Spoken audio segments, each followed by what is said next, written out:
बड़ाई साहब मेरे साथ मौजूद हैं, सिद्दीक जान साहब मौजूद हैं। ये दोनों ऐसे लोग हैं जो कि सुप्रीम कोर्ट में होने वाले अहम केसेस की समाअतों के दौरान मौजूद हुआ करते हैं, सीनियर कॉरेस्पॉन्डेंट्स हैं।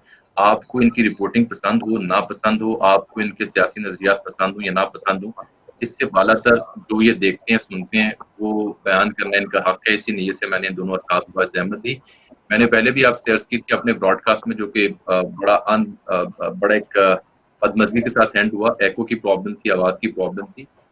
मैं आपसे ये अर्ज़ कर रहा था कि जनाब जो फैसला आज आया है काज़ी फ़ाइज़ साहब सदारती रेफ़रेंस में, उसमें रेफ़रेंस को कलअदम करार दिया गया, लेकिन एक ऐसी विंडो खोलेगी जिसकी पेशेंगोई हमने कल की थी। बिल्कुल इसहाक़ साहब ने अपने ट्वीट के ज़रिए ये मामला एफ़टीआर में ज़्यादा दिखाई देता है, ऑनवर्ड सुप्रीम जुडिशियल काउंसिल में जाएगा। एफ़टीआर जो पाकिस्तान का है उसके बारे में नाज़रीन को ये समझ होनी चाहिए, देखने वालों को, कि एफ़टीआर ये भी कह सकता है कि आपने जो 7,000 पाउंड का ज़िक्र किया उसमें से 20 पाउंड के बारे में मालूम नहीं हो सका, 4 पाउंड्स के बारे में मालूम नहीं हो सका, 100 पाउंड्स के बारे में मालूम नहीं हो सका, उस पे ऑब्जेक्शन लिखी जा सकती है।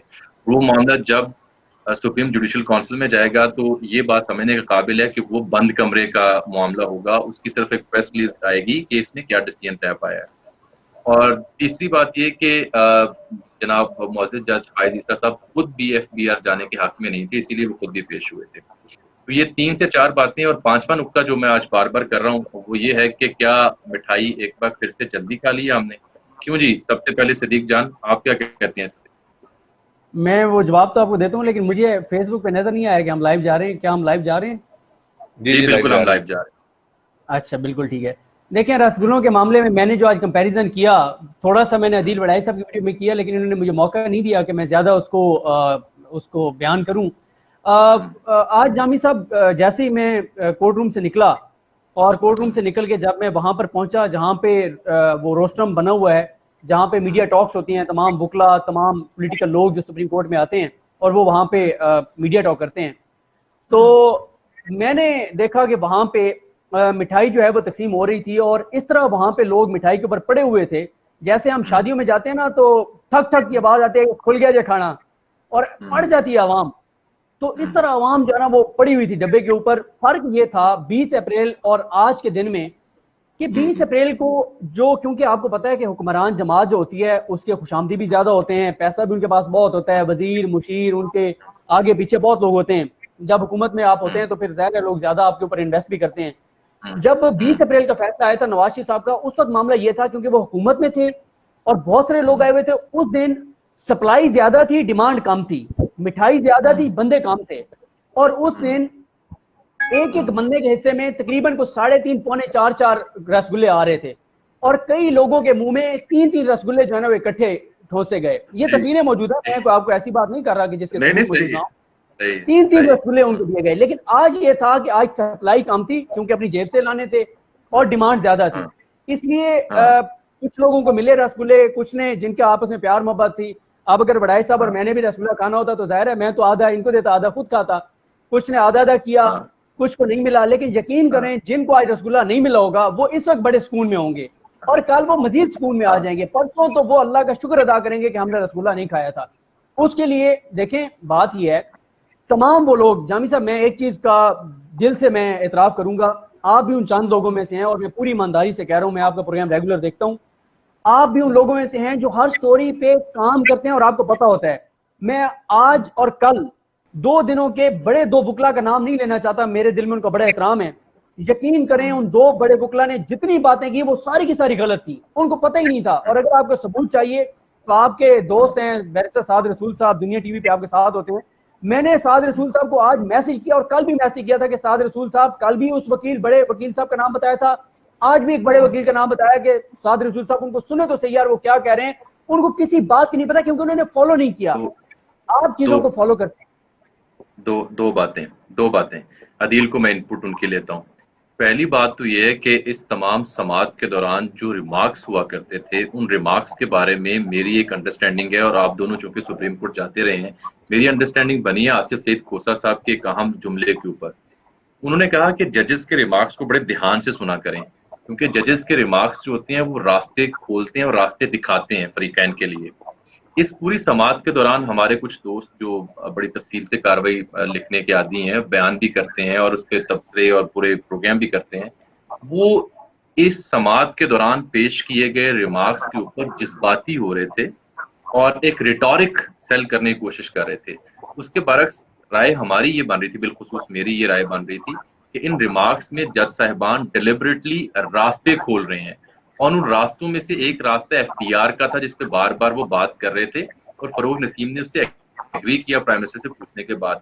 यही बात जब वो जज साहब से पूछते थे तो जज साहब और उनके वकला इस पर आने को तैयार नहीं थे, और फिर उनकी खुद वो बनफ्से नफीस पेश हुए, फिर उनकी अहलिया मोहतरमा पेश हुई वीडियो लिंक के जरिए, और फिर एट द एंड वही हुआ जो उन्होंने अपने रिमार्क्स में दिखाया था और कहा कि हम आपकी गुफ्तगू से मुतमिन हैं, लेकिन आपने मुतल्लिका अथॉरिटीज के सामने इन बातों को साबित करना है जो आप हमारे सामने बयान कर रही हैं, और वही आज हुआ।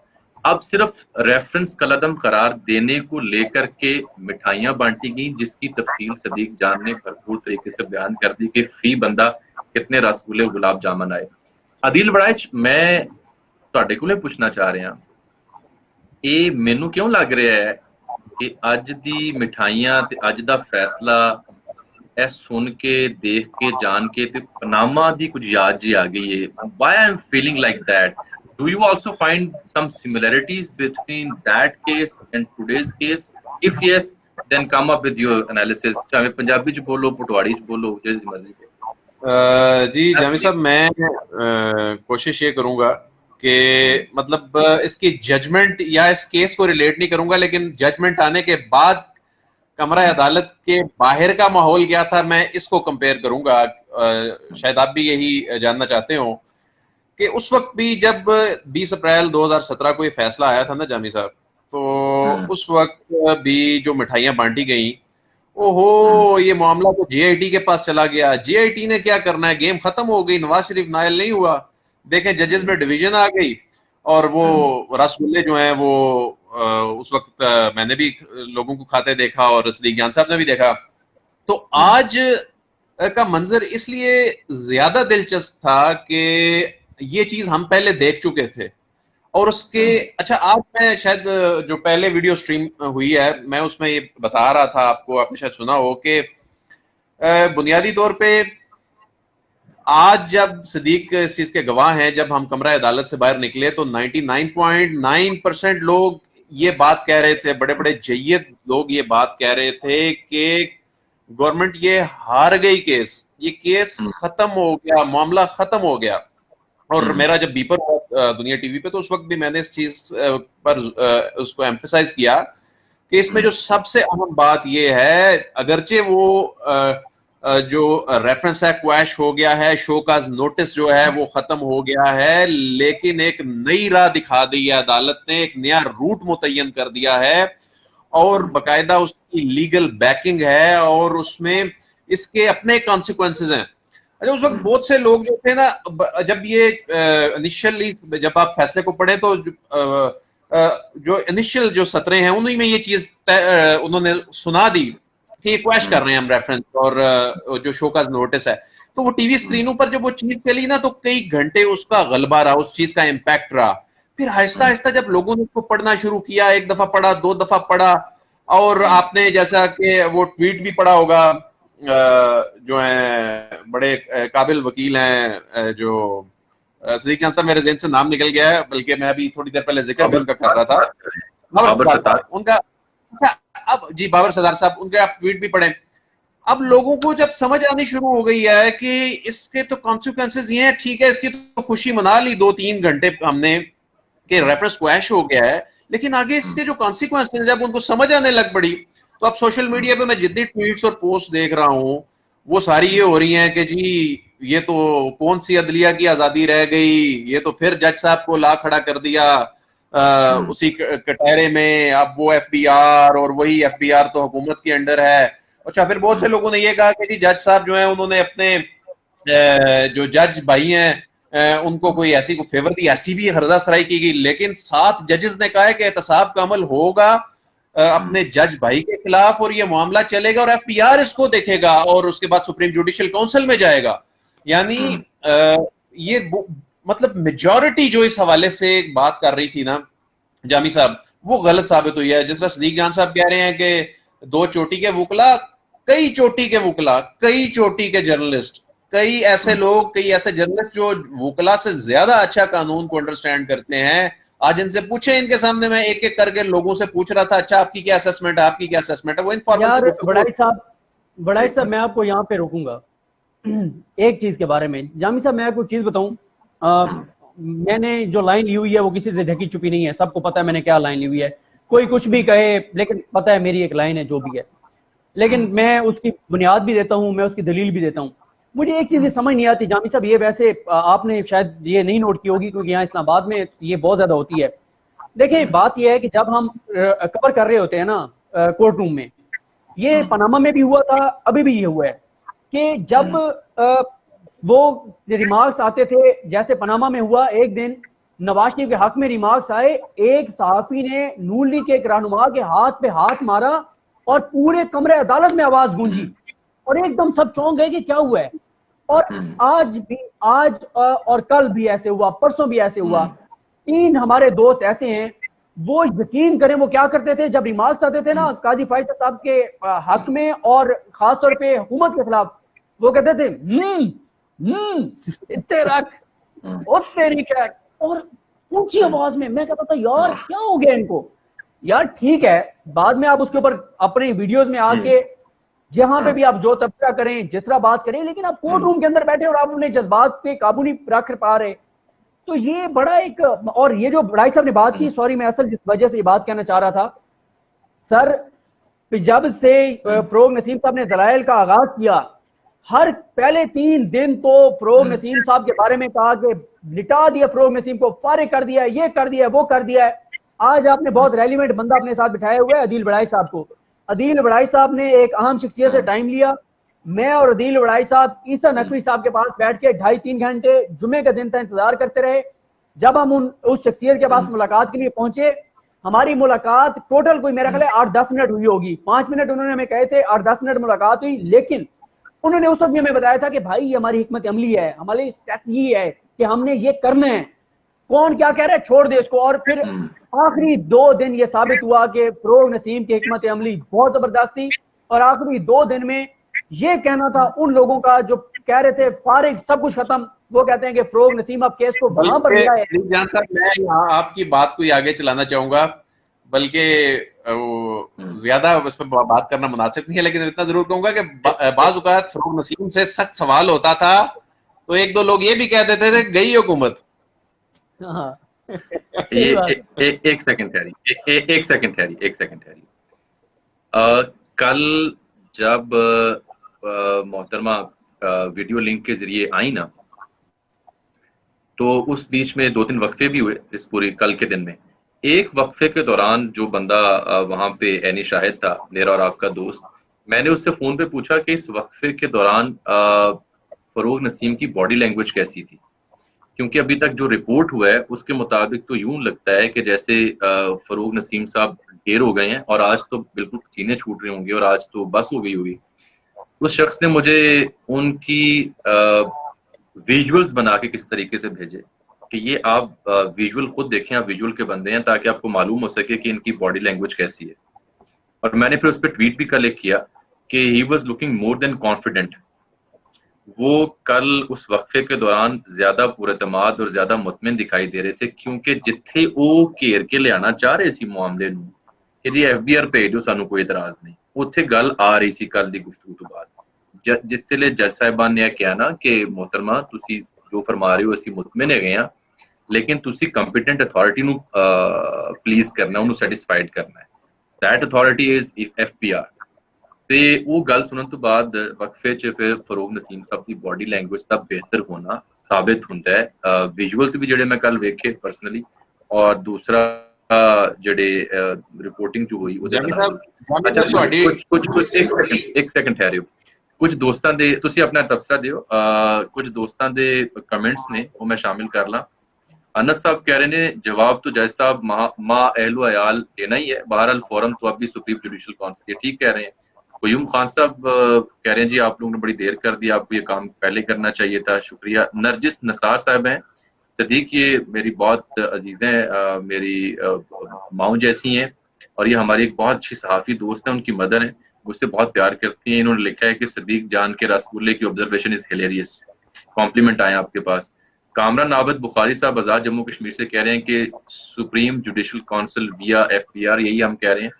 कुछ लोग आप दोनों को इकट्ठा देख के खुश हो रहे हैं। सैयद हामिद फल्की साहब कह रहे हैं कि जी एज दे से it's not over till the fat lady sings, ठीक कह रहे हैं। ये बातें आपकी सारी दुरुस्त हैं जी। अच्छा, interesting it's reporters who makes the difference, I am finding it interested to listen to Siddique Jan. अच्छा, अवैस तौहीद साहब हमारे उस्ताद मोहतरम, मैं उनकी बड़ी इज्जत करता हूँ, उनका कमेंट आया है। बड़ी मेहरबानी सर, आपने बहुत ही नवाजा मुझे, थैंक यू। अच्छा, मैं जरा 3 बातें आपकी खिदमत में दोबारा रखना चाह रहा हूँ। कुछ गेमिंग के इशू इनिशियली हुए। एक, it's not over yet, it's quite evident.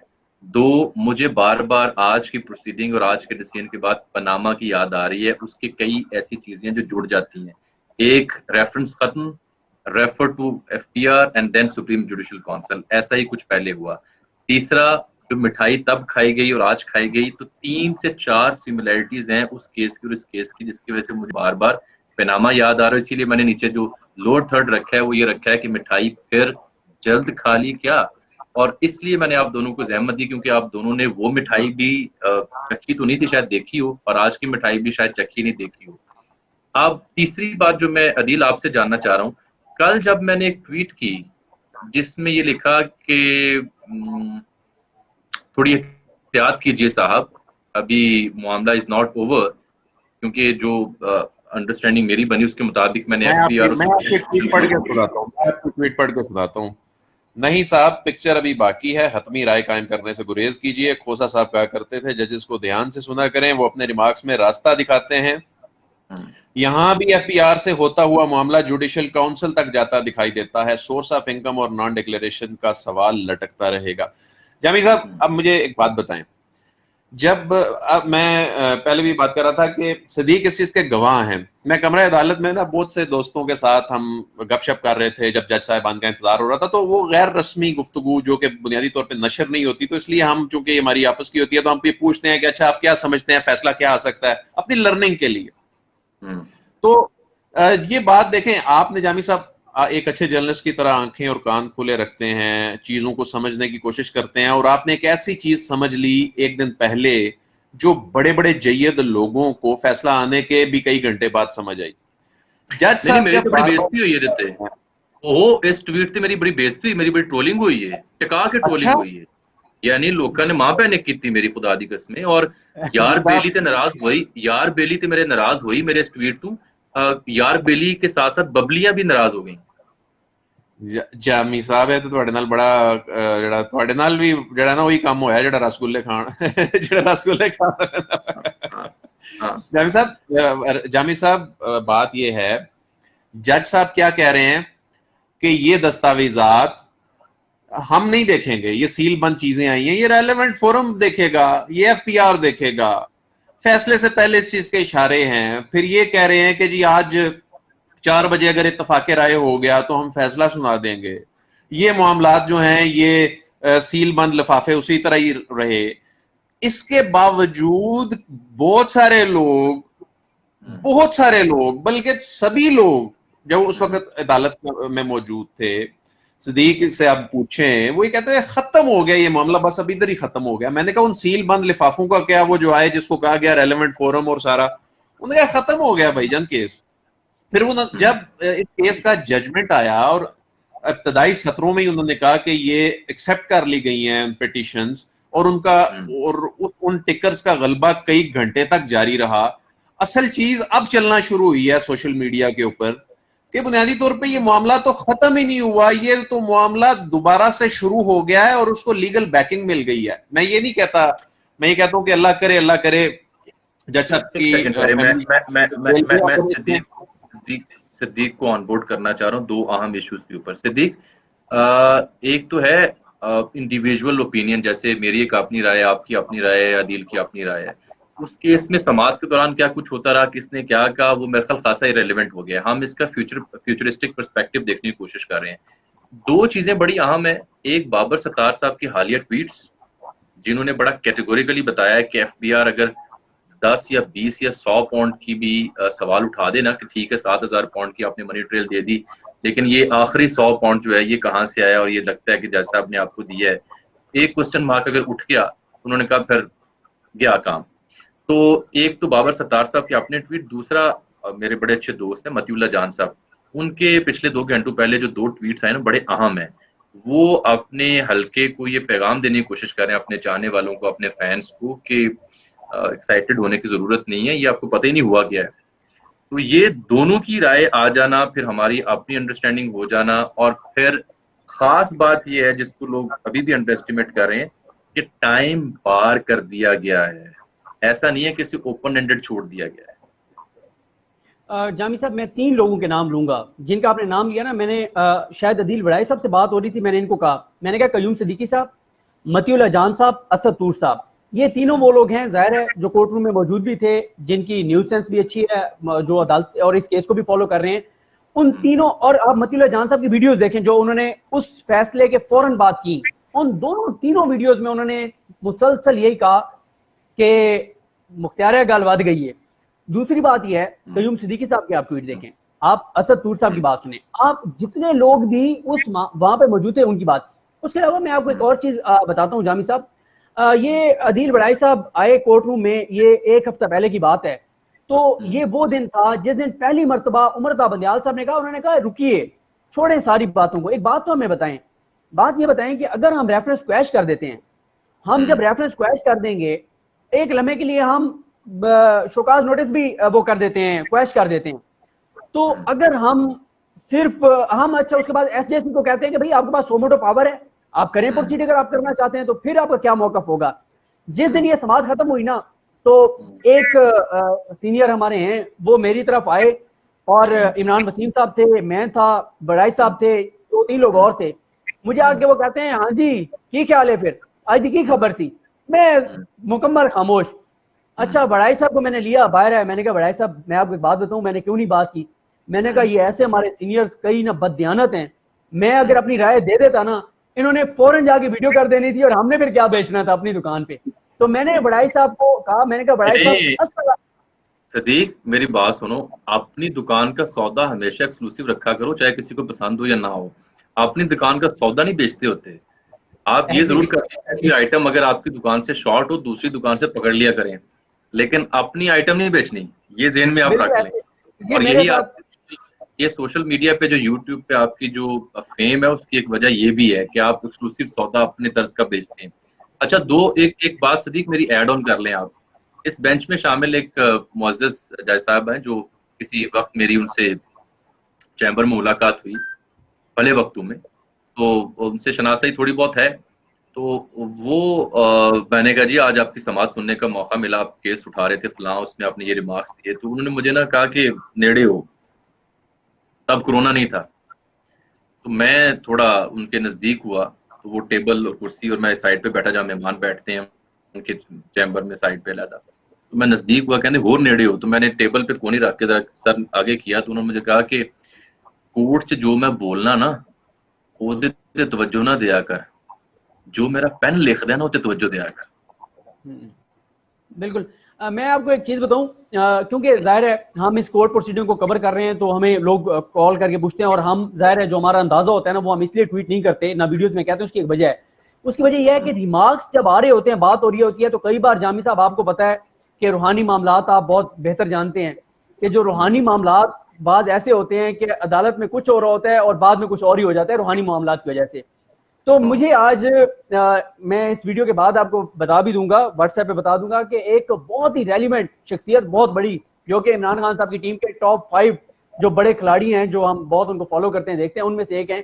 उनको मुझे कॉल आई, तो बात नहीं हो रही थी, मैं बाहर निकल के आया, मैंने कॉल की, कहते हैं क्या नजर आ रहा है। मैंने कहा सर रेफरेंस के हवाले से मुझे ये नजर आ रहा है कि जैसे मुख्तलिफ शहरों की दीवारों पे हकीमों के बड़े बड़े इश्तिहार लिखे हुए होते हैं ना, उस तरह से दीवार पे लिखा हुआ आ रहा है कि रेफरेंस जो।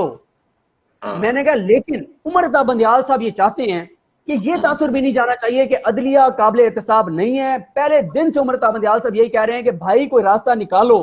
पहले उन्होंने वो बात की सोमोटो प्रोसीडिंग वाली, फिर जो आपने कहा उन्होंने बात की थी ये वाली FBR वाली, जो हुकूमत ने एक्सेप्ट कर ली।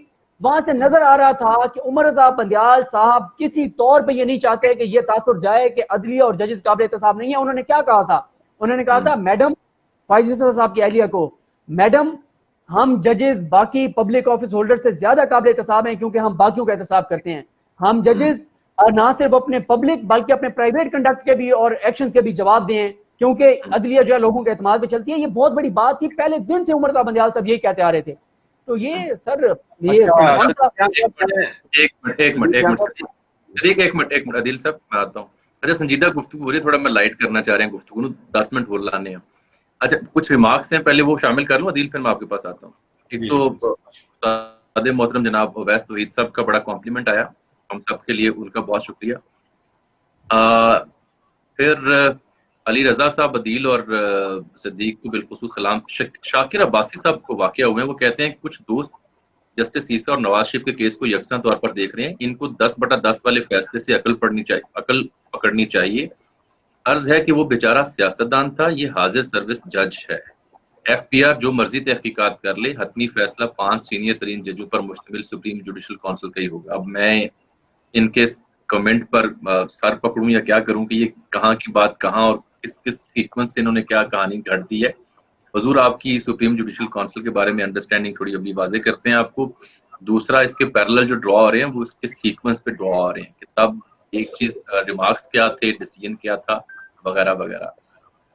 आयशा खान साहिबा कह रही हैं कि do let us know when you have live next time, happy to see Adeel Waraich. Adeel मेरे ख्याल हमारी कुलीग जो आयशा थी उनका ये मैसेज है जी, आयशा वही है। बहुत शुक्रिया आयशा। इरफान अहमद साहब कह रहे हैं एक मोहतरम जज दूसरे मोहतरम जज के खिलाफ फैसला कैसे दे सकता है सर? सर यही समझाना से थोड़े सामने बराह रास्त आए हुए हैं कि ये मामला वो नहीं है। हमाद नियाजी साहब ने सवाल पूछा है, फरूक नसीम आज कुछ बयान दिए बगैर क्यों चले गए? सर इसलिए उन्हें जरूरत महसूस नहीं हुई। आज वो मेरी उनसे बात हुई थी जब वो बाहर निकल रहे थे, तो मैंने उन्हें कहा कि फरूक नसीम साहब आप जीते या हारे, तो उन्होंने उस वक्त कहा कि ये किसी की हार जीत का केस नहीं है। और बहुत से लोगों ने उनसे यार पूछने की कोशिश की और ये स्टेटमेंट वो दे के चले गए। और आज कामरान खान साहब के प्रोग्राम में जब कामरान खान साहब ने उनसे पूछा कि फरूक नसीम साहब आपने बहुत मेहनत से केस लड़ा, बहुत ही अच्छे तरीके से लड़ा, लेकिन शायद ये केस आप हार गए, तो उन्होंने अपनी बात का आगाज किया कि कामरान साहब मैं ये केस जीत चुका हूं। मैं तो यही कह रहा था कि ये मामला जो है ये एफबीआर और फिर सुप्रीम जुडिशियल काउंसिल, हम तो यही बात कर रहे थे। ये तो काजी फाइज ईसा साहब की बुनियादी तौर पे इस्तदा थी कि सुप्रीम जुडिशियल काउंसिल में मामला जाए ही ना, ये मामला यहीं पर खत्म हो जाए। अच्छा ये एक बड़ा अच्छा कमेंट आया है, दिस इज मेड बाय, अच्छा मैं एक बड़े दिलचस्प तबसरे में नजर आता हूँ आपके पास। एक बड़ा दिलचस्प कमेंट आया जो मुझे मोहम्मद अनस साहब का नजर आया, बहुत ही अच्छा यहाँ पे कमेंट था। I just want to read it out. फिर तारिक मतीन साहब ने एक शरारत की है वो भी पढ़ाता हूँ। अनस साहब ने कहा है कि सर कोर्ट की सेंटिटी बरकरार रखी है इस जजमेंट में, very well worst decision. I agree with you and I am sure कि मेरा पैनल भी आपसे एग्री करता है। अली रजा साहब कह रहे हैं सर क्या मुमकिन है कि एक वीडियो मलिक रियाज साहब और बहरिया डॉन पर भी की जाए? क्या आज उनका केस का फैसला है जो मैं उनके ऊपर वीडियो करूं? अगर फैसला है तो कर देते हैं। तारिक मतीन साहब कह रहे हैं तीनों झूठ बोल रहे हैं। तारिक साहब चौथे आप हैं और साकी अली साहब, हाँ मुझे चौथा बंदा ऐड करना नहीं आ रहा वरना तारिक मतीन को ऐड कर लूंगा। उबैदुल्लाह सिद्दीकी कह रहे हैं कि जामी साहब बड़ाए साहब दी एक्सीलेंसी सिद्दीक जान जैसे लोग एक ही साथ, ये है असल लुत्फ लाइफ का। वाह भाई वाह, कमाल हो गया जनाब। खुरम मुगल साहब कह रहे हैं उर्दू तर्जमा आ गया भरावा, में पंजाबी तेनों बयान कर रहे हैं गेंद। मेरी गल सुन, साहब ने वैसे उर्दू तर्जमे पे वीडियो की है। एक मिनट खुरम मुगल साहब में दसना चाह रहे हैं। खुरम मुगल साहब शहबाज सीनियर तू गेंद चली गई है शहबाज जूनियर को, उथों गेंद डी च आ गई है। डी हैगी एफबीआर, डी ਦੇ ਅੱਗੇ ਹੈਗਾ ਗੋਲ ਪੋਸਟ ਜਿਹਨੂੰ ਕਹਿੰਦੇ ਨੇ ਸੁਪਰੀਮ ਜੁਡੀਸ਼ੀਅਲ ਕਾਉਂਸਲ। ਹੁਣ ਸਮਝ ਆ ਗਈ? ਯਾਨੀ ਸ਼ਹਬਾਜ਼ ਸੀਨੀਅਰ ਨੇ ਸ਼ਹਬਾਜ਼ ਜੂਨੀਅਰ ਨੂੰ ਦਿੱਤੀ, ਅੱਗੇ ਆ ਗਈ ਗੇਂਦ ਡੀ ਚ, ਡੀ ਦਾ ਨਾਂ ਹੈ ਐਫਬੀਆਰ, ਐਫਬੀਆਰ ਦੇ ਅੱਗੇ ਹੈਗੀ ਗੋਲ ਪੋਸਟ। ਹੁਣ ਜੱਜ ਸਾਹਿਬ ਦੀ ਕਿਸਮਤ ਹੈ, ਅਗਰ ਐਫਬੀਆਰ ਨੂੰ ਮਿਲਿਆ ਹੋਇਆ ਪੈਨਲਟੀ ਸਟ੍ਰੋਕ, ਇਹ ਮੈਂ ਤੁਹਾਨੂੰ ਦੱਸ ਦਿਆਂ ਪੈਨਲਟੀ ਕਾਰਨਰ ਨਹੀਂ, ਕਿਉਂਕਿ ਉਹ ਸੁਹੇਲ ਅਹਿਮਦ ਨਹੀਂ ਹੈਗਾ ਸਾਡੇ ਕੋਲ ਜਿਹੜਾ ਮੁੰਡਾ ਸੀ ਜਿਹੜਾ ਪੈਨਲਟੀ ਕਾਰਨਰ ਮਾਰਦਾ ਸੀ। ਕੀ ਨਾਂ ਸੀ ਉਹਦਾ ਯਾਰ? ਸੁਹੇਲ, ਬੜਾ ਸ਼ਾਨਦਾਰ ਸੀ ਉਹ ਮੁੰਡਾ।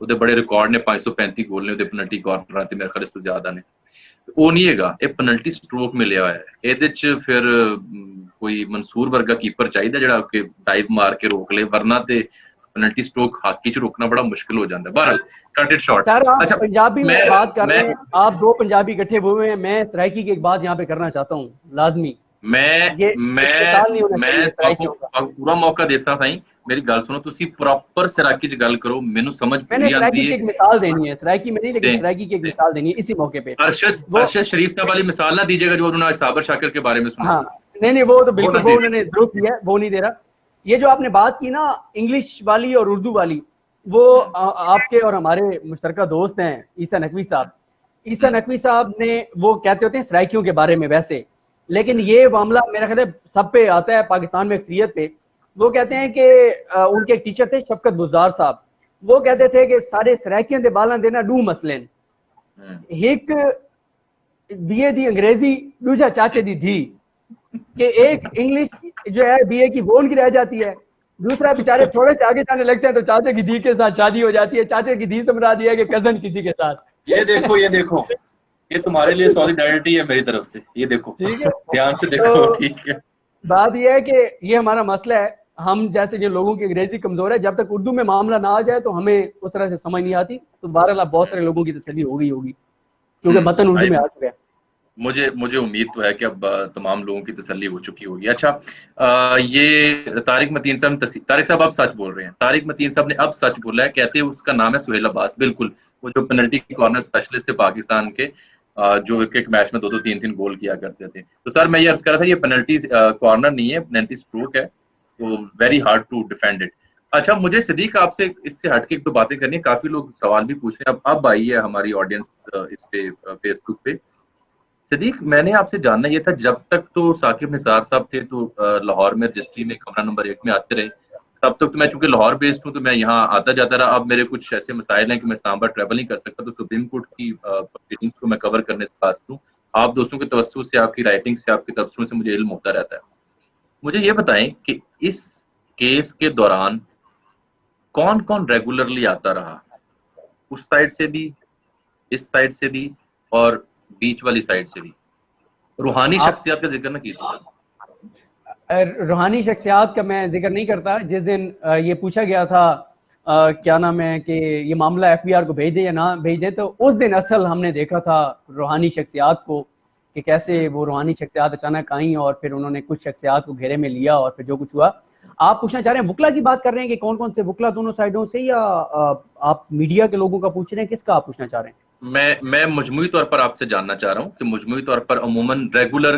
क्लाइंट कौन से थे जो आते थे मीडिया से भी उधर से भी और इधर से भी मीडिया से तो जो रेगुलर आते रहे जिन्होंने तमाम समातें अटेंड की वही जो कोर्ट रिपोर्टर्स हैं बाकी हमने नहीं देखा कि कोई एंकर्स ज्यादा आए हों आज वैसे आए थे हामिद मीर साहब इसके अलावा समी इब्राहिम साहब दरमियान में आते रहे 3-4 बार ऐसे हुआ कि वसीम बदामी साहब आए हुए थे कराची से तो वो आए कम हुआ वरना रिपोर्टर रेगुलर जाहिर है जो कोर्ट रिपोर्टर हैं वो आते रहे वुकला में हामिद खान साहब और वुकला जो बार कौंसल्स हैं वो तमाम रेगुलर आते रहे जो रहनुमा हैं बार कौंसल्स के नून लीग के वुकला जो हैं वो काफ़ी जब मामला गर्म हुआ तो उन्होंने आना शुरू किया जमात इस्लामी के 2 वुकला हैं वो रेगुलर आते रहे इफ्तिखार चौधरी साहब के जो करीबी 2 लोग हैं वो भी रेगुलर आते रहे सारे मामले में तो अपोजिशन के भी अब आखिरी समातों पे जब से दलाइल शुरू किए रजा रबानी साहब रेगुलर आते रहे क्योंकि वो वकील भी थे रशीद रिजवी साहब अभी कराची से शरीक होते रहे वीडियो लिंक के जरिए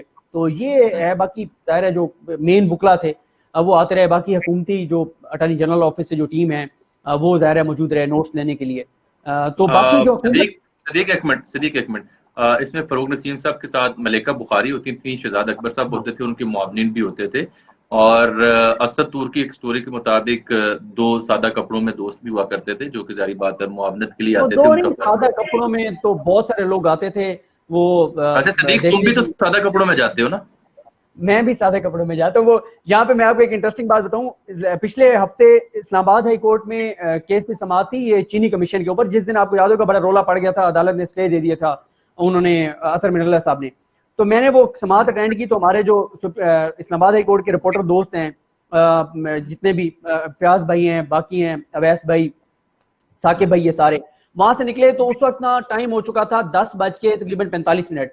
मुझे कहते हैं कि भाईजान आए आपको चाय पिलाते हैं। मैंने कहा यार काजी फैसल साहब का केस है 11:30 बजे। उन्होंने कहा क्योंकि काजी फैसल साहब का केस है तो आप तो बाकायदा उसमें स्टेक होल्डर हैं तो इसलिए आप जा सकते हैं वहां पे। तो वो सिविल कपड़ों में, इसलिए फिर हम भी जाहिर है सादा कपड़ों नहीं में जाते हैं। देखो, मैं और तुम तो सादा कपड़ों में जाते हैं, ये एक्सीलेंसी अदील बड़ाई सब जब जाते हैं ना ऐसी किसी जगहों पे तो ये पूरा प्रोटोकॉल के साथ पैंट कोट टाई ये वगैरह तो इनकी तो ड्रेसिंग ये वो, एक्सीलेंसी ये के तो तौर पर इस जाते मामले हैं। में आपको पता नहीं है ऐसी बड़े बात नहीं है। अच्छा, हसास लोग हैं। एक्सीलेंसी हम अदील बड़ाई साहब को बड़े प्यार से, जो जर्नलिस्ट कम्युनिटी है वो इनको एक्सीलेंसी के नाम से याद करती है, क्योंकि ये हर शख्स को जब मुखातिब करते हैं तो एक्सीलेंसी कह के मुखातिब करते हैं। एक्सीलेंसी एक गल दसो मैनू, जी जी। ਅੱਜ ਪ੍ਰਾਈਮ ਮਿਨਿਸਟਰ ਸਾਹਮਣੇ ਵੀ ਇਹ ਪ੍ਰੋਪੋਜ਼ੀਸ਼ਨ ਪੇਸ਼ ਕੀਤੀ ਗਈ ਜਿਹਦੇ ਚ ਫਵਾਦ ਚੌਧਰੀ ਸਾਹਿਬ ਤੇ ਦੀਗਰ ਨੇ ਕਿਹਾ ਹਾਂਜੀ ਦੱਸੋ ਮੈਂ ਕੀ ਪਿਆਰ ਵਿੱਚੋਂ ਖੱਟਿਆ, ਕੋਈ ਇਹੋ ਜੀ ਗੱਲ ਹੋਈ ਹੈ? देखें जामी साहब जो कई हुकूमती लोग ऐसे सन, कई हुकूमती लोग ऐसे सन जेड़े के प्राइम मिनिस्टर ਨੂੰ ਇਹ ਕਹਿੰਦੇ ਸਨ ਕਿ ਇਹ ਕਿਹੜੇ ਕੰਮ ਪੈ ਗਏ ਹੋ, ਇਹਦੇ ਚੋਂ ਨਿਕਲੋ। मैं नाम नहीं लैंदा लेकिन सदीक साहब ਨੂੰ ਵੀ ਪਤਾ ਹੈ, ਤੁਹਾਨੂੰ ਵੀ ਪਤਾ ਹੈ, ਤੇ ਬਹੁਤ ਸਾਰੇ ਕਈ ਵਜ਼ਰਾ ਕਹਿਣਾ ਸ਼ੁਰੂ ਹੋ ਗਏ ਕਿ ਬਲਕਿ ਜਦੋਂ ਅਟਾਰਨੀ ਜਨਰਲ ਨੇ ਕਿਹਾ ਨਾ ਮੈਂ ਕੇਸ ਨਹੀਂ ਲੜਾਂਗਾ, ਨਵੇਂ ਅਟਾਰਨੀ ਜਨਰਲ ਨੇ, ਤੇ ਫਰੋਗ ਨਸੀਮ ਸਾਹਿਬ ਇਸ ਹੱਕ 'ਚ ਨਹੀਂ ਸਨ ਕਿ ਅਟਾਰਨੀ ਜਨਰਲ ਸਾਹਿਬ ਨੂੰ ਅਪਾਇੰਟ ਕੀਤਾ ਜਾਏ ਔਰ ਅੱਗੋਂ ਉਹ ਇਹ ਕਹਿਣ ਕਿ ਮੈਂ ਕੇਸ ਨਹੀਂ ਲੜਾਂਗਾ। ਉਹ ਬੜੇ ਡਿਸਅਪਾਇੰਟ ਹੋਏ, लेकिन बहुत से लोग बैक कर रहे सन अटॉर्नी जनरल साहब ਨੂੰ ਵੀ ਬਹੁਤ ਅੱਛਾ ਕੀਤਾ ਤੁਸੀਂ, ਔਰ ਪੀਐਮ ਨੂੰ ਵੀ ਕਹਿ ਰਹੇ ਸਨ ਤੁਸੀਂ ਇਸ ਮਾਮਲੇ ਚੋਂ ਨਿਕਲੋ, ਇਹ ਫਰੋਗ ਨਸੀਮ ਸਾਹਿਬ ਨੇ ਤੁਹਾਨੂੰ ਇਹਦੇ ਚ ਫਸਾ ਦਿੱਤਾ।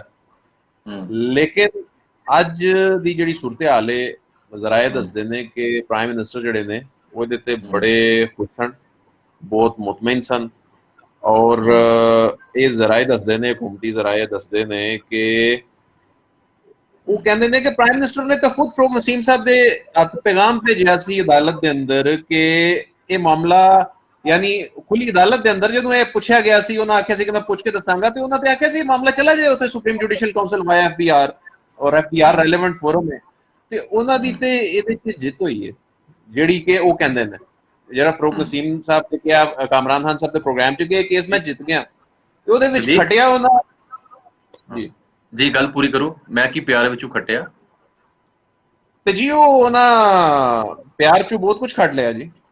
ठीक, अच्छा सिद्दीक, एक दो बातें बड़ी इंपॉर्टेंट हैं, उस पर मैं आपकी राय लेना चाहूँगा।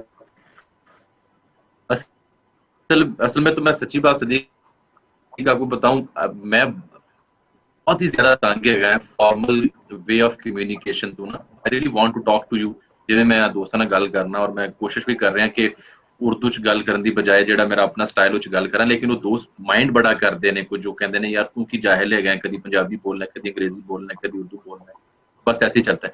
ठीक, मैं जानना ही चाह रहा हूँ, जस्टिस काजी फायज ईसा साहब काबिल एहतराम, बसाद एहतराम, वो एफबीआर जाने से और सुप्रीम जुडिशल काउंसिल में जाने से क्यों गुरेजा दिखाई दिए? किसी हद तक तो मैंने उसका जवाब देने की कोशिश की है, टेक्निकली जरा दो चार लाइनें आप भी बयान करें ना, फिर मैं कमेंट्स में जा रहा हूँ, काफी कमेंट्स आ चुके हैं मजीद। देखें, मैं जामी साहब समझता हूँ कि परसों जब उनकी अहलिया ने मनी ट्रेल दी थी, बताई थी वीडियो लिंक के जरिए, तो मैंने एक जब ट्वीट किया तो आपने उसके नीचे रिप्लाई भी किया, आपकी मेहरबानी है। जब मैंने चीज़ों को किया तो मैंने उसके बाद जो वीडियो की थी ना, उसमें भी मैंने ये बात सारी कही थी कि भाई मैं तो जो उन्होंने बताया है उसको सुन के मैं मुतमईन हूँ, लेकिन जैसे सुप्रीम कोर्ट ने भी कहा कि प्रॉपर फोरम पर जाए, उसी वक्त मेरे जहन में एक सवाल आया कि यार अगर इतना कुछ था इनके पास तो ये 13 माह से किस चीज का इंतजार कर रही थी? वो जो उमरता बंदियाल साहब ने भी बात की कि भाई उन्होंने कहा कि मुझसे 13 माह हो गए, क्यों नहीं पूछा गया? उन्होंने कहा भाई आप खुद चली जाती पाकिस्तान का, आपको नहीं पता कि पाकिस्तान की क्या यहाँ पे सिस्टम क्या है पाकिस्तान का, ऐसा जो जाए वकूआ पे नहीं जाता, जिसके साथ मसला होता है वो जाता है थाने में। देखिए मसला ये है, काजी फायज ईसा साहब, मैं ये समझता हूँ, मैं आपको बताऊं, मुझे इस वजह से मैं काजी फायज साहब के ऊपर मैं थोड़ा सा वो हुआ, काजी फायज साहब वो वाहिद जज हैं, उनकी आप प्रोसीडिंग में जाएं, सबसे ज्यादा वो जो हवाले देते हैं वो कुरान मजीद के देते हैं, सबसे ज्यादा वो हदीस की बात करते हैं, सबसे ज्यादा वो कायद आज़म मोहम्मद अली जिन्ना की बात करते हैं।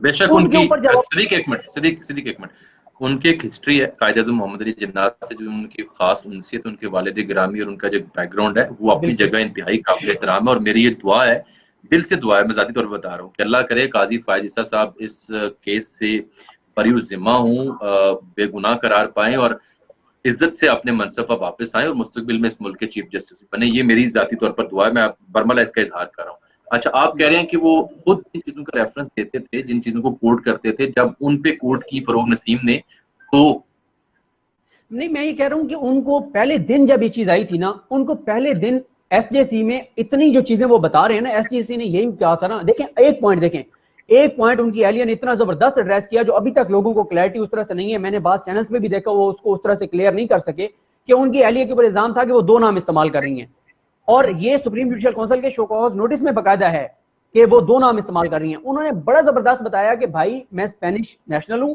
स्पेनिश कानून के मुताबिक मेरे नाम के आगे मेरी वालदा का नाम है और मेरी वालदा के नाम के आगे मेरे वालिद का नाम है। एक मिनट सदीक, यहाँ ये जो नुक्ता है ना, इसको मैं जरा वाज़े करूँगा क्योंकि थोड़ा सा दिलचस्पी बाहर के ममालिक में मेरी ज्यादा रहती है। आपको याद होना चाहिए तमाम दोस्तों के स्पेन में हिस्टोरिकली वालदा का नाम बच्चों के नाम के साथ लगता है। वो वालदा के एहतराम में उनकी कैसी रिवायत है, और क़यामत के रोज़ भी हम अपनी माँ के नाम से उठाए जाएंगे, बाप के नाम से नहीं उठाए जाएंगे, ताकि वो पर्दा रह सके कि किसका कौन बच्चा है अगर कोई ऐसी गड़बड़ हो। तो स्पेन में ये बड़ी खूबसूरत रिवायत है कि उनके बच्चों के नाम के साथ वालिदा का नाम आता है, जो सदीक जान ने जिस तरफ रेफरेंस भी दिया। और दूसरी बात, अगर आपने जारी बात आप हॉकी देखते रहे होंगे बचपन में, तो स्पेन के जो प्लेयर्स थे हॉकी के, उनके नाम के अख्ताम जो वो खवातीन के नामों की तरह से साउंड किया करते थे, जिसपे हम बड़ा इंजॉय किया करते थे कि अच्छा क्या कुड़ी वाला ना है। सदीक बात जारी रखो। हाँ, तो बस मैं ये कह रहा था कि आप देखें ना, ये एक छोटा सा पॉइंट था। अगर ये 12 माह पहले, 10 माह पहले ये बता दिया जाता, तो जामिल साहब 10 माह हमने अगर ये कहीं पे कोट किया, तो आज हम खुद शर्मिंदगी महसूस करते हैं कि यार ये इतनी सादा सी बात थी, और ये जजेस के लिए भी नई बात थी, जजेस को भी इस चीज का नहीं पता था। जब बताई उन्होंने तो सबको पता चला। इससे पहले मैंने कहीं ना पढ़ी, ना सुनी, ना देखी, किसी ने इस पॉइंट को आज तक क्लियर नहीं किया। तो ये वो बता देती 10 माह पहले। एक मिनट अदील, ये बात तो बहरहाल बड़ी काबिल गौर है कि जज साहिबान मुतमईन हुए उनकी अहलिया का जो वीडियो पैगाम था वो सुनने के बाद। उनकी अहलिया ने बताया, ये बात भी हम पे फर्ज है कि हम बताएं। उनकी अहलिया ने ये बताया कि देखें, मेरे बाप की जरी ज़मीन है बलूचिस्तान में और जैकबाबाद में और सिंध में भी, और 1000 एकड़ से जायद रकबे की ज़मीन है उनके वालिद साहब की, और उसके हिस्से में कुछ उनके हिस्से में भी आती है। फिर उन्होंने बताया कि वो अमेरिकन स्कूल सिस्टम में पढ़ाती रही। तीसरी बात उन्होंने बताई कि उन्होंने 2 प्रॉपर्टीज कराची में खरीदी, फिर फरोख्त की, उनसे जो पैसा आया वो उन्होंने स्टैंडर्ड चार्टर अकाउंट का बैंक बनवाया, फॉरेन अकाउंट बैंक, उसके जरिए उन्होंने लंदन भेजी और फिर वहां से जायदादें खरीदी। अब यही बात उन्होंने स्टैब्लिश करनी है एफबीआर के सामने। अगर ये इतनी ही सादा होगी तो उसकी मनी ट्रेल दे देंगे और मसला हल हो जाएगा। आप कुछ कह रहे हैं अदील, मैं फिर कमेंट्स कुछ ऐड कर रहा हूँ। जामी साहब, कहना नहीं चाहिए, लेकिन जब नवाज शरीफ को चौधरी निसार जो कहते थे कि आपने जो मामला सियासी तौर पर लड़ना था, आपने वहां कानूनी तौर पर लड़ने लग पड़े, जिस मामले को कानूनी तौर पर लड़ना था आप सियासी तौर पर लड़ने लग पड़े। फिर उन्होंने पार्लियामेंट में खड़े होकर कहा हुजूर ये हैं वो जराए। तो उसके बाद फिर जेआईटी की जब सारी वो सिचुएशन बनी, और उसमें जाकर जब ऐसी जो सिचुएशन बनती है, फिर आपको एक एक कदम जो है वो बड़े सोच के उठाना पड़ता है। तो ऐसे में जब जज साहिबान ऐसी बात कर रहे थे रेलेवेंट फोरम्स की, और ये मामला रेलेवेंट फोरम्स पे जाना था, तो ऐसे में जो मिसेस काजिफ फाइज ईसा हैं, उन्होंने आकर वो जो सारी चीजें कर दी, तो बुनियादी तौर पर उन्होंने खुद वो एक दायरा भी लगा दिया है। अब उन्होंने जाकर जो मनी ट्रेल वहां पर पेश करनी है, तो उसमें अदालत में जो दिया गया बयान है उनका, तो उससे पीछे हटना, ये सारी चीजें, यानी बहुत से माहिरीन ये कहते हैं कि इसकी शायद जरूरत नहीं थी, तहरीरी तौर पे गुजारिशात दे दी जाती, वो आगे सील बंद लिफाफे में रेलेवेंट फोरम पर चली जाती। एक मिनट सदीक, अली सलमान अलवी हमारे एक दोस्त हैं, बड़े जिगर किस्म के, वो कहते हैं सदीक जान आप मेरी ट्वीट्स का रिप्लाई क्यों नहीं करते हैं? दस मैंने माफी मांग ली। मैंने अभी उन्हीं का पहला कमेंट उनका देखा और मैंने रिप्लाई किया। और मैं आपको जामी साहब एक बात बता दूं, जब मैं 92 मैंने ज्वाइन किया था, और जब आसमा शराजी साहबा 92 में आई, तो मैं, अली सलमान अलवी और हमारे 3 दोस्त और हम 5 लोग अपारा में, अपारा वो दूर है जगह, आप वो जगह ना ले लीजिएगा। अच्छा, मेरी अक्खां खुल गई हैं, देखना है मेरी अक्खां खुल गई हैं। नहीं, अली सलमान अलवी तो बड़ा, उस वक्त बड़ा डेमोक्रेटिक किस्म का बंदा था। तो ये अपारा उस वक्त था, हाँ उस वक्त था, अब उस तरह से नहीं है। अब नहीं है, हम अब नहीं है। अब ये इसके रवैये में यानी आमरियत आती जा रही है। बस वो फिर आपको जरा व्हाट्सएप पे बताऊंगा क्योंकि आपको पता है इस मुल्क के बहुत सारे मसाइल व्हाट्सएप पे हल होते हैं। तो अली सलमान अलवी साहब और हम 5 लोग एक कमरे में रहते थे, और अली सलमान अलवी वो वाहिद शख्सियत होते थे जिनके पास 10 तारीख के बाद पैसे मौजूद होते थे, और जब हमने सुप्रीम कोर्ट जाना होता था तो सुबह कोई 20 रुपए निकाल के लेके जा रहा है अली सलमान अलवी की पैंट से, कोई 10 रुपए किसी काम के लिए निकाल के लेके जा रहा है। तो ये हमारे बड़े मुस्तकिल किस्म के डोनर रहे हैं। बड़ा मैं इनकी डोनेशन के बारे में आपको एक बैकग्राउंड देता हूँ। ये कुछ ऐसी मतलब खूबियों के हामिल रहे हैं कि इनके आसपास तितलियां बड़ी मंडलाया करती थी, और ये फिर फॉरेन फंडिंग लिया करते थे। तो फॉरेन फंडिंग का केस एक अली सलमान अलवी पे भी बनना चाहिए कि अपने मनी ट्रेल दो और सबूत दो कि वो जो 20-20 रुपए निकाला करते थे सदीक जान, वो कहाँ से आते थे, जबकि 10 तारीख के बाद 15 तारीख के बाद साड़ी ते तनख्वाह दिल रहा है सब 5 तारीख मुक जाती आंदे नाल ही खत्म हो जाती, बिल देते किस्तां देती घर का किराया देता। सर ये सदीक जान साहब ने ना ये अपना केस बिल्ड करने की कोशिश की है कि मुझे मनी ट्रेल ना देनी पड़े और मैं अली सलमान साहब पे डाल दूं कि हमारे पास तो पहली 10 तारीख के बाद पैसे ही नहीं रहते थे। तो हर बंदा जो है वो अपने लेवल पे कोई ना कोई जो है ना वो अपने आप को प्रोटेक्ट करने की कोशिश कर रहा है। ये क्लिप मुस्तकबिल में काम आएगा। बहरहाल ये सही इन्होंने कहा है। नहीं, मुस्तकबिल में बिल्कुल काम आएगा। अच्छा मुझे एक बात बताएं, ये जो मतीउल्लाह जान साहब ने एक ट्वीट की है, बड़ी मैनिफेस्ट ट्वीट है कि बार के प्रेशर को, वकला के प्रेशर को कम करने के लिए उन्हें इस डिसीजन में, इस सारी जो भी कुछ हुआ इसमें उन्हें यानी लपेटा दिया गया है, थोड़ा सा दिखाया कुछ गया और किया कुछ। पाकिस्तान भर के वकला तंजीमों को ये धोखा दिया गया है कि फैसला जस्टिस काजी फाइज ईसा साहब के हक में है ताकि कोई एहतजाज ना हो। कंफ्यूजन पैदा करके वकला को सख्त रद्द-ए-अमल से रोकने की कोशिश की गई है। ये मतीउल्लाह जान साहब का जो है वो ट्वीट है, और उन्होंने कहा कि मिठाई के टोकरे बांटने वाले या तो नालायक वकील थे या इन कुव्वतों के टाउट जो ये तासुर देना चाहते हैं कि फैसला जस्टिस काजी फाइज ईसा के हक में हुआ है। ये सब पनामा GIT का रिप्ले और अंजाम भी वही लगता है। और जस्टिस मैं वकील के हवाले से बताऊं, वैसे तो बहुत से लोग जानते हैं मतीउल्लाह जान साहब को, बहुत ही सीनियर जर्नलिस्ट हैं इस्लामाबाद के, मैं बड़े रिस्पेक्ट करता हूं, बड़े अच्छे से कवर कर रहे हैं। लेकिन जस्टिस काजी फाइज ईसा केस को वो बहुत एक्सक्लूसिवली कवर कर रहे हैं। बहुत सी चीजें उन्होंने एक्सक्लूसिवली जो हैं वो लोगों के सामने लेके आए, और खास तौर पे वो लेटर्स भी जो प्रेसिडेंट को लिखे गए। तो बड़े अच्छे जर्नलिस्ट हैं, और उनकी जानिब से ये ट्वीट जो आ रहा है, आप जो कह रहे हैं मानीखेज, वाकई इस ट्वीट की अगर इसको समझा जाए तो एक आम आदमी जो इस केस को समझना चाहता है, इसके इम्पैक्ट को समझना चाहता है, तो ये ट्वीट्स जो हैं उसको पढ़ने चाहिए। अगर ये बात मान ली जाए मतीउल्लाह जान साहब की। अच्छा तो एक सेकंड, अभी हसन एक जी बस मैं ये कह रहा था कि अगर मतीउल्लाह जान साहब ये बात मान ली जाए तो सबसे जो अच्छा रसगुल्ला था वो जो है तस्वीरों के साथ जो खिलाया गया कैमरों के सामने, वो हामिद खान साहब को खिलाया गया। तो अब मैं खामोश हूँ इसके बाद। लेकिन मेरा ख्याल है ये मिसाल काफी है इस पहेली को खोलने के लिए। जो पहेली आप ये देखें जानी साहब के ना, एक मिनट है अदील एक मिनट, ये सदीक एक सेकंड जी ये सदीक जान ने बड़े तवील अरसे के बाद बड़ी बारीक बात कर दी है। उसने कहा कि सबसे जो मौसर और अच्छा रसगुल्ला खिलाया गया वो हामिद खान साहब को खिलाया गया। तो हामिद खान साहब रसगुल्ला खा रहे हैं खुशी से। हामिद खान साहब की वकला कम्युनिटी में शोहरत क्या है, वो एक रहनुमा है वकला के, और उनके सुर्खेल रहे हैं और बड़ी पॉपुलर हामिद खान साहब करते थे कि आपकी किताबें पढ़कर तो हमने वकालत सीखी है। अल्लाह भला करे।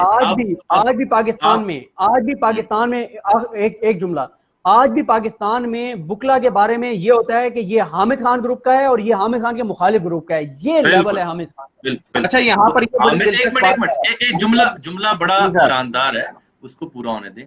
मतीउल्लाह जान साहब के ट्वीट में जिस खदशे का इजहार किया है, उस खदशे को यानी वो अगर कोटेशन मार्क में लिखा हुआ था तो उस कोटेशन मार्क को हटा के तशरीह कर दी है उस नज़म की सदीक जान ने, उस रसगुल्ले और हामिद खान का इशारा और तशबीह दे के। मैं कहना आपसे ये चाह रहा था। दूसरा, अली सलमान अलवी ने कहा है कि ये सरासर इल्जाम है, आप मुतल्लिका फोरम से रजू करें।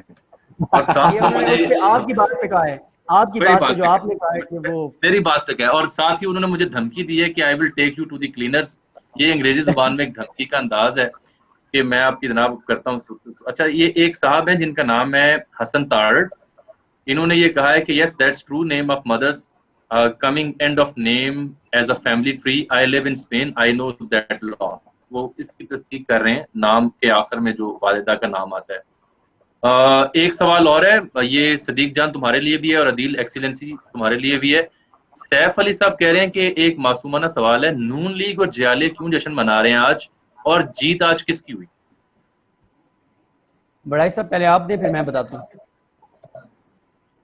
देखें, मैंने तो मेरा ख्याल है बहुत टाइमली इस पर वीडियो की, और सदीक जान साहब को और फखरुर रहमान साहब को मैंने साथ बिठाकर उसका उन्वान ही ये था कि आज जीत किसकी हुई।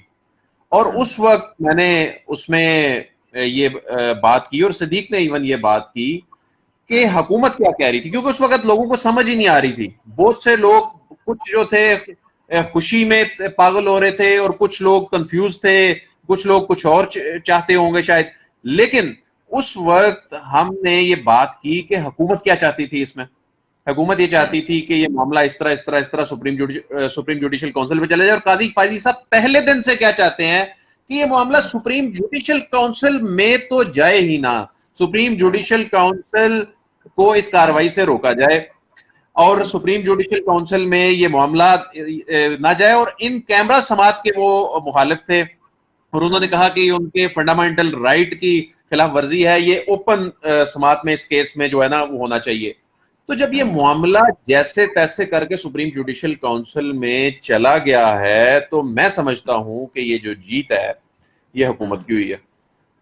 एक सेकंड सदीक, इससे पहले कि आप तबसरा करें, अहमद मलिक साहब ने, मैं अभी कमेंट्स देख रहा था, उन कमेंट्स को शो कर रहा था। ये एक अहमद मलिक साहब उन्होंने लिखा है कि सदीक जान कार्रवाई वेखदा थोड़ी है, ते कार्रवाई पांदा ज्यादा है।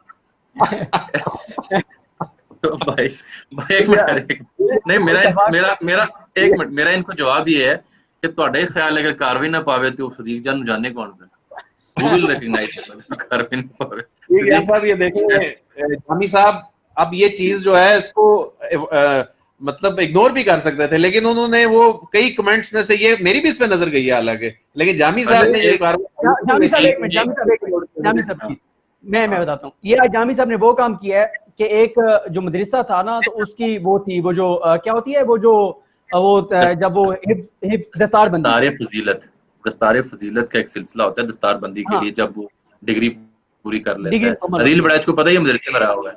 हाँ अच्छा, डिग्री मुकम्मल हुई तो मदरसे के जो मोतमिम थे वो आप खिताब फरमा रहे थे, जो इंतजाम जिनके हाथ में था मदरसे का, उन्होंने कहा ये वो मदरसा है कि जिसने बड़े बड़े लोग पैदा किए हैं। ये जो आपके प्रिंसिपल बैठे हैं, ये अपना ये 7 प्राइमरी स्कूल है ना, यहाँ 5वीं में फेल हो गए थे, लेकिन फिर ये यहाँ पे आए और अल्हम्दुलिल्लाह आज फाजिल हुए और आज प्रिंसिपल हैं। तो समझ नहीं आई कि उन्होंने मदरसे की फजीलत बयान की है या उसकी मंजी ठोकी है। अच्छा, ये दूसरा सवाल देखो, आकिब जवेद मलगानी साहब हैं, ये कह रहे हैं कि सवाल ये है कि अब जस्टिस साहब तो केस से बच गए, बेगम फंस सकती हैं ज्यादा से ज्यादा, ऐसा नहीं है? बहुत इंपॉर्टेंट मैं आपको एक बात बताऊं। मैं आपको पीछे एक बात कहने लगा था, फिर बात कहीं और निकल गई। जामी साहब, अगर आप इन 41-42 समातों की 50 बड़े रिमार्क्स लेना, 50 बड़े रिमार्क्स, उनमें से एक ऑब्जर्वेशन जस्टिस याहिया अफरीदी की कल की थी, ये बहुत इंपॉर्टेंट है, ये ध्यान में रखिएगा। उन्होंने पूछा था मुनीर मलिक साहब से, कल नहीं आज, यानी जब आज समात थी, उन्होंने कहा मुनीर मलिक साहब एक बात बताएं, आपने बात की फंडामेंटल राइट्स की कि जज जो है वो एक पाकिस्तानी शहरी है और एक शहरी को आइन ये भी राइट देता है, ये भी राइट देता है, ये भी राइट देता है, ये भी राइट देता है, मान लेते हैं।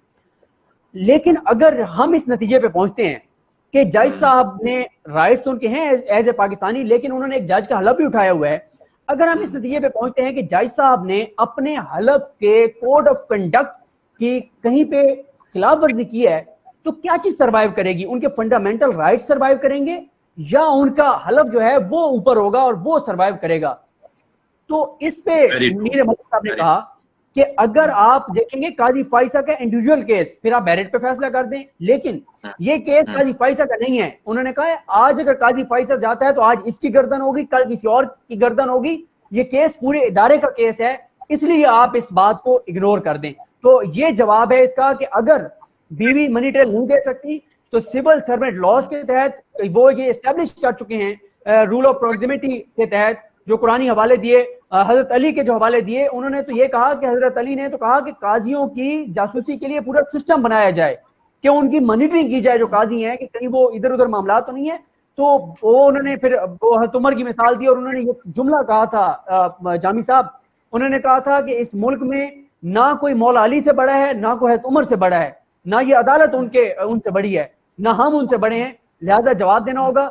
अगर बीवी मनी ट्रेल नहीं दे सकती तो हुकूमत का केस ये है कि फिर जजेस कोड ऑफ कंडक्ट के तहत, कुर्बत के असूल के तहत जिम्मेदारी जो है वो पब्लिक ऑफिस होल्डर पर आती है और जिम्मेदारी जो है वो बीबी पर, सॉरी, काजी फैसल साहब पर आएगी मिसकंडक्ट। अच्छा, ये तो सदीक आपने असल में इसका technical perspective under the light of different hearings उसको आपने बयान किया, जो आपने देखा सुना और अपनी आपने उसको सेंस को एक्टिवेट करते हुए देखा। एक इसका पहलू और भी है जो इससे हट के है, जो कि किसी हद तक बाबर सत्तार साहब ने उसको टच करने की कोशिश की। वो पहलू ये है कि फॉर इंस्टेंस जितनी रकम का जिक्र मोहतरमा बेगम साहिबा ने फरमाया, उस रकम में अगर वो लेट से सारी की सारी रकम का सबूत दे देती हैं, 5 या 10 पाउंड या 1000 पाउंड या 100 पाउंड की वो नई चीजें मिल सकती, तो उस सूरत में ये गुमान हो सकता है और ये लिंक मिल सकता है कि शायद फिर जज साहब ने उन्हें ये दी हो जो कि डिक्लेयर नहीं है। तो ये एक दूसरा पर्सपेक्टिव होता है जिसकी वजह से बार उन पे आ सकता है। मैंने अभी एक अदील आपके लिए एक सवाल उठाया है जो कि नाइमा सरफराज नामी हमारी फेसबुक दर्शक जो है उन्होंने उठाया है। वो कह रही है किसी कतरी खत के आने के कितने चांसेस हैं? This is for you Adeel. Jami साहब देखें, कतरी खत आया, लेकिन उस खत पर जिरा करने के लिए, उसके एग्जामिनेशन के लिए कतरी नहीं आया, कतरी खत फारिग हो गया। इधर भी जो कोई खत आएगा या कोई कहा जाएगा कि जी फलां वकील ने उसको आकर फिर खड़ा होना पड़ेगा कटहरे में या मुतलका रेलेवेंट फोरम पर आके। ऐसे नहीं होगा कि जिस तरह नवाज शरीफ साहब ने कहा कि जी ये, या उनके बच्चों ने कहा जी ये कतरी खाता है, ये कतरी जाने पोते जाने, वालिद साहब जो है वफात पा गए हैं, मेरा तो लेना देना नहीं है। ये मामला हम उस वक्त भी कहते थे इतना आसान नहीं है।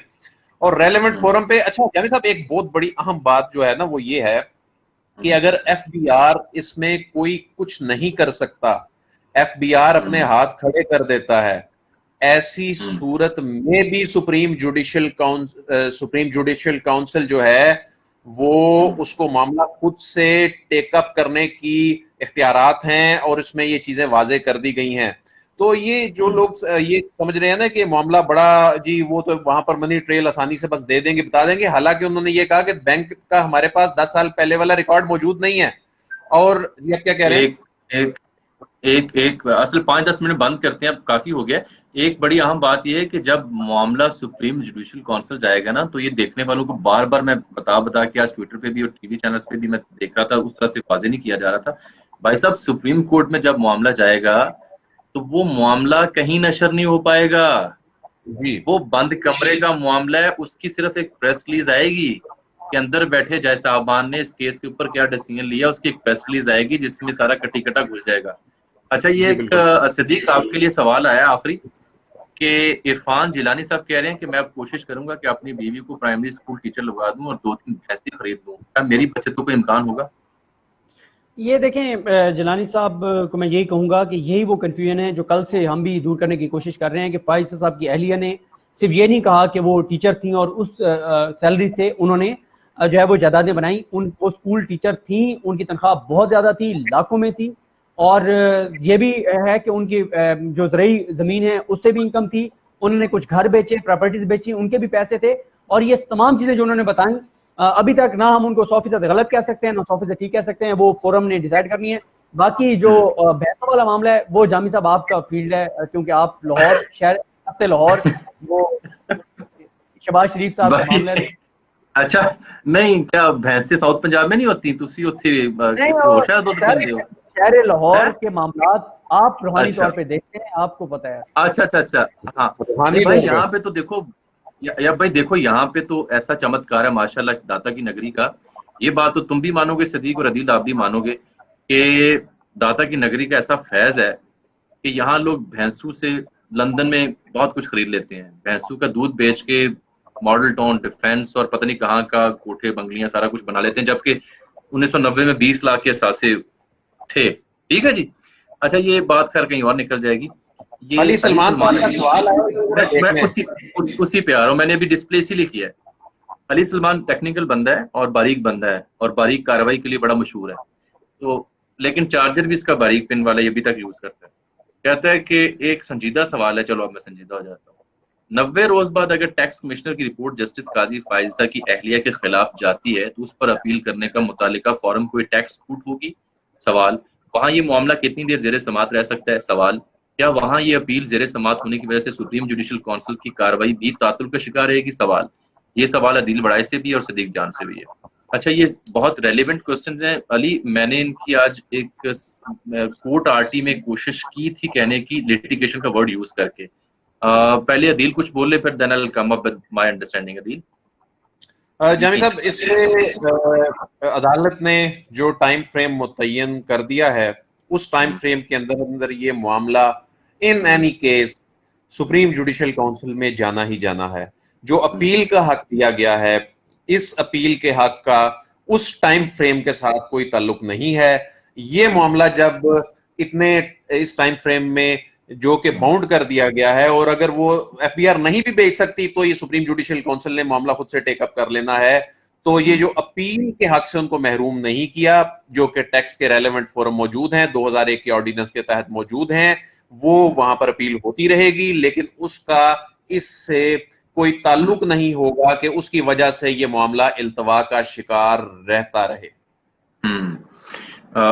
एक और बड़ा इंपॉर्टेंट क्वेश्चन आया जो कि इस पे वैसे अभी इट्स अ डिटेल्ड सब्जेक्ट, इसको टेक्निकली देखने की जरूरत है। I will try to do a show on TV on that. मैं कल इस पे कोशिश करता हूँ, but I will call you on detail कि ये क्या सीन होने वाला है। मतलब अपेरेंटली खाता क्या और दूसरा खाता क्या। ये सवाल है अवैस कियानी का, फरूक नसीम काबीना में कब शामिल हो रहे हैं दोबारा, या 75 दिनों तक कब वो वकील ही रहेंगे? ते हुन फरूक नसीम जाने ते फरूक नसीम दे साईं जानन। क्यों जी? वैसे मेरे ख्याल में जामी साहब वो आ जाएंगे काबीना में वापस, क्योंकि उन्होंने दलाइल देने थे, और दलाइल देने के लिए ही बुनियादी तौर पर उन्होंने 1 जून को रिजाइन किया था, क्योंकि 2 जून से आगे से समातें शुरू होनी थी। समातें कंक्लूड हो गई हैं। अब बहैसियत वकील उनका कोई काम रहा नहीं है इसमें।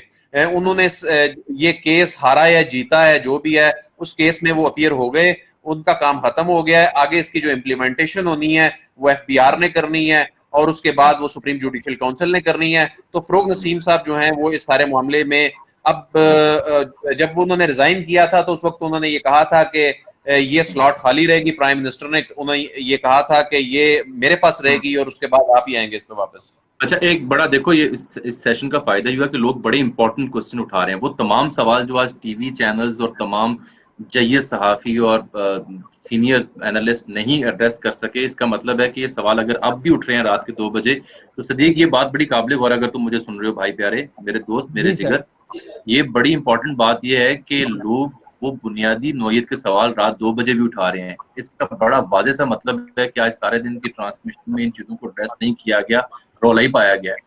ये अब्दुल समाद सदोजी साहब कह रहे हैं कि सुप्रीम कोर्ट के फुल कोर्ट बेंच ने काजी ईसा की अहलिया की दस्तावेजात की जांच पड़ताल खुद क्यों नहीं कराई? पूरा मामला एफबीआर के सुपुर्द करने से शफाफियत पर सवाल नहीं उठेंगे? पहले मेरी टेक ये है कि जब उन्होंने कल उनकी अहलिया मोहतरमा को, बेगम साहिबा को सुना था, तो उन्होंने ये कहा, मफहूम ये था कि हम आपसे मुतमिन, आप जो बात करिए ठीक है, बड़ा अच्छी बात है, लेकिन आपने कॉम्पिटेंट अथॉरिटी को मुतमिन करना है। कौन सी अथॉरिटी? जो tax related, money trade related issues को वेरीफाई कर सकती है, जिसके पास आईनी इख्तियार ज्यादा मौसर है। क्या सदीक मैं ठीक कह रहा हूँ? वो अथॉरिटी एफबीआर ही बनती है अपेरेंटली। गो के मेरा ख्याल है कि कोई भी फुल कोर्ट भी इसको देख सकता है, लेकिन उन्होंने मुनासिब समझा कि वो रेलिवेंट मोस्ट जो फॉरम है, जो इन इश्यूज टेक्निकलिटीज को जानता है, वहां रेफर करें। सदीक क्या टेक है आपकी इस पे? देखें, एक बात ध्यान में रखें कि सुप्रीम कोर्ट ना ट्रायल कोर्ट है, ना वहाँ एविडेंस रिकॉर्ड हो सकता है, ना वहाँ जिरा हो सकती है। दूसरी एक बात ध्यान में रखें कि जब भी सुप्रीम कोर्ट को सोमोटो लेती है, चाहे शाहजेब कत्ल केस हो, चाहे आप जितने भी सोमोटो देख लें, सुप्रीम कोर्ट सोमोटो लेकर फिर मामला नीचे ट्रायल कोर्ट में भेज देती है। हमेशा जहां पे एविडेंस रिकॉर्ड होना होता है वो सुप्रीम कोर्ट में नहीं होता। नवाज शरीफ साहब के मामले में भी आप देखें, जेआईडी ने जो रिपोर्ट जमा कराई उसमें से एक जो रिसीवेबल सैलरी वाले मामले पे तो तायात नायल किया, लेकिन जहां पे ट्रायल होना था कि नवाज शरीफ का उन जायदादों में कोई किरदार है या नहीं, हसन नवाज, हुसैन नवाज और उन सारे मामलात में, वो सारी चीजें नीचे भेजी थी। इवन कि अगर आपको याद हो, मरियम नवाज साहिबा ने जो वो क्लेवरी फॉन्ट वाला मामला था जिसपे अजमत सईद शेख साहब ने कहा कि आज आपने हमारा दिल तोड़ दिया है, क्या किया है आपने हमारे साथ, आपने हमारे साथ किया क्या है इस मुल्क के सबसे बड़ी अदालत के साथ। लेकिन उस पर भी सुप्रीम कोर्ट ऑफ पाकिस्तान ने कोई फैसला नहीं दिया था, वो नीचे ट्रायल कोर्ट को भेजा था। तो ये सुप्रीम कोर्ट का तरीका है। मैं एक चीज और बता दूं, एक सवाल पहले हुआ था, वो दरमियान में डिस्कनेक्ट हो गया था, वो मैं एक लाइन में जवाब दे दूं। ये नीचे कमेंट्स भी पढ़ लेना, सराइकी जुबान में तुमसे फरमाइश है कि तुम इसे पढ़ो। अदील आप बात जारी। याद आ गया, एक शख्स कहता था जिथा असा नौकर खड़े हैं अगले साल गोदा ते मैं दूसरी जगह कितने कर दें, ये असल में इकट्ठे कर दें लोग नहीं। अच्छा, ये असल में मुझे ना ये सराइकी है असल में, वो डीजी खान और मुजफ्फरगढ़ वाली आगे वाली तो ऊपर वाली, हाँ वो मैं क्योंकि सराइकी जो मियाँ वाली है मुझे बहुत ज्यादा आती है, वो के गोदे से मुझे समझ आ गई क्योंकि मैं मिसाली जक्रिया में पढ़ता रहा हूँ। लेकिन मैं सच्ची बात यह है कि इस सराइकी पढ़ने में मैं बड़ा कमजोर हूँ। अच्छा, अब बात पूरी करें, फिर मैं अदील के पास जा रहा हूँ, फिर से वाइंड अप करते हैं। हाँ, मैं ये बता रहा था, एक सवाल अली सलमान अलवी साहब का मैंने देखा था, तो उसका शायद जवाब आपने या इन्होंने दे दिया हो, अदील वड़ाई साहब ने। वो सवाल उस दिन आया था कोर्ट के सामने कि भाई जो कानून के मुताबिक तो ये होता है कि आप जब tax commissioner, income tax commissioner जो है, पीआर कमिश्नर जो है, जब कोई भी चीज डिटरमिन करता है उसके बाद फिर वो वो जो ट्रिब्यूनल है उसमें जाता है, फिर मामला ऊपर लाहौर हाई कोर्ट में आता है, फिर ऊपर सुप्रीम कोर्ट में आता है। ये तो लंबा प्रोसीजर है। सुप्रीम कोर्ट ने ये कहा था कि जब कमिश्नर अपने दे देगा जो भी उसकी रिकमेंडेशंस हैं, फैसला दे देगा, वही फैसला आ जाएगा एसजेसी के पास। अगर एसजेसी समझती है कि इसको घूम फिर के आना चाहिए ऊपर तक तो वो अलाउ कर देंगे, वरना एसजेसी जो रेवेन्यू का फैसला होगा, एफबीआर का फैसला होगा, वो बाइंडिंग नहीं है एसजेसी पे। ये भी हो सकता है, मुनीब अख्तर साहब ने कहा था कि टैक्स अथॉरिटीज कहें कि हम मुतमईन हैं, लेकिन एसजेसी के नहीं, तुम मुतमईन हो टैक्स लॉज में, हम मुतमईन नहीं है। ये भी हो सकता है कि टैक्स वाले कहें कि हम मुतमईन हैं, सुप्रीम कोर्ट कहे हम नहीं है, वो कहें हम नहीं है, सुप्रीम कोर्ट कहे हम हैं। ये हो सकता है दोनों कहें हम मुतमईन नहीं है। तो सुप्रीम कोर्ट के सुप्रीम जुडिशियल काउंसिल के ऊपर एफबीआर का फैसला बाइंडिंग नहीं है।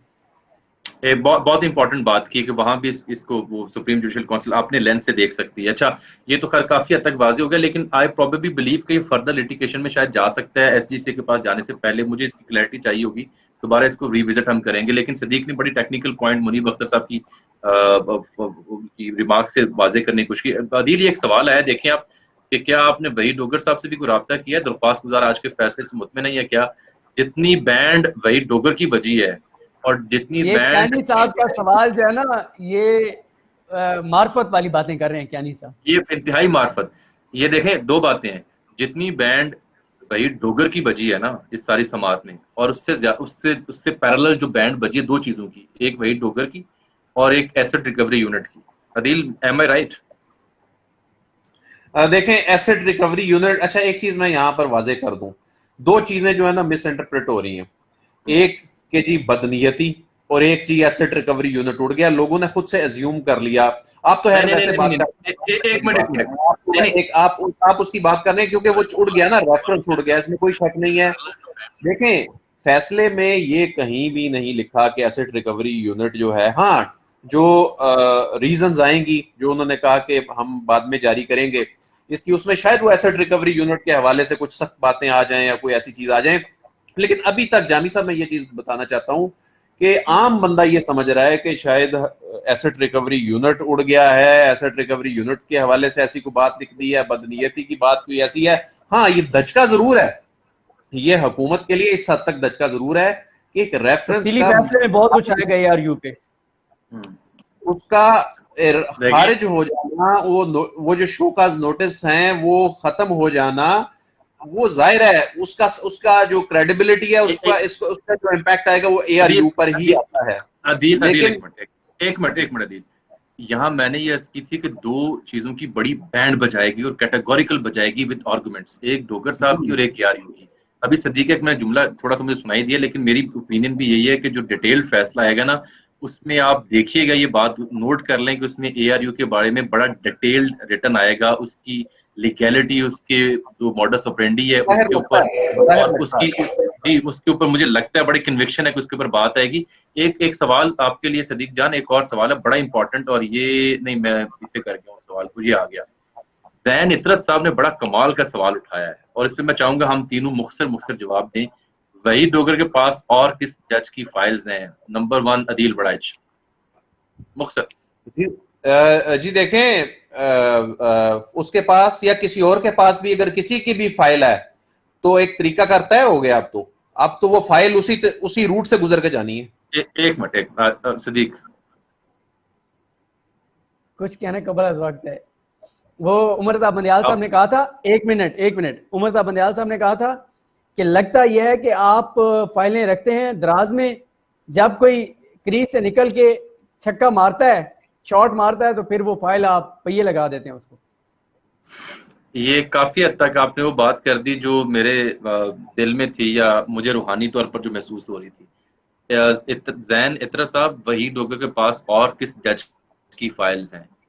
वहीद डोगर साहब ने पहले कौन सी फाइल तैयार की थी? सर मेरा सवाल है ज़ैन इतरत साहब से, मेरा सवाल है।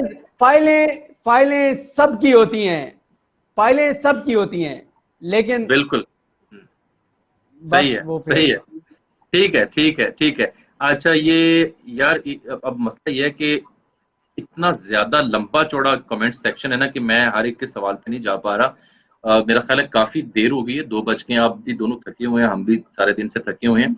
हम ऐसा करते हैं कि आप दोस्तों के दोनों के कॉन्सेंट से इंपॉर्टेंट इश्यूज के ऊपर आप अपने अपने इंडिविजुअल तो यूट्यूब चैनल पे बात करते हैं, लेकिन मुझे लगता है कि आज के इस सेशन के बाद दोस्तों ने मुझे प्राइवेटली मैसेज करके कहा है कि is it possible for you कि आप हफ्ते में एक दफा कोई ऐसी बैठक कर लिया करें तीनों दोस्त। तो ये जी मेरी तरफ से तो ये ओपन ऑफर है, बाकी सिद्दीक और अदील भी मेरे ख्याल इससे एग्री करेंगे। कोशिश पूरी करेंगे सर, इंशाल्लाह। अदील आपका बहुत शुक्रिया, और सिद्दीक जान बच के रहना। अली सलमान अलवी तो थोड़ा ध्यान करी 2-4 दिन, वो खतरनाक हुआ है बाकी मानो मैं उसको कोई रेलेवेंट मटेरियल भेजता हूँ, शायद उसे देख के वो मुतमिन हो जाए। आप दोनों का बहुत शुक्रिया, अदील आपका बहुत शुक्रिया। Thank you very much ladies and gentleman, that's all for now. कोशिश की अपने थी कि हम कुछ बयान कर सकें, कुछ मजीद बातें आपसे आने वाले सेशंस में करते रहेंगे। Thank you very much.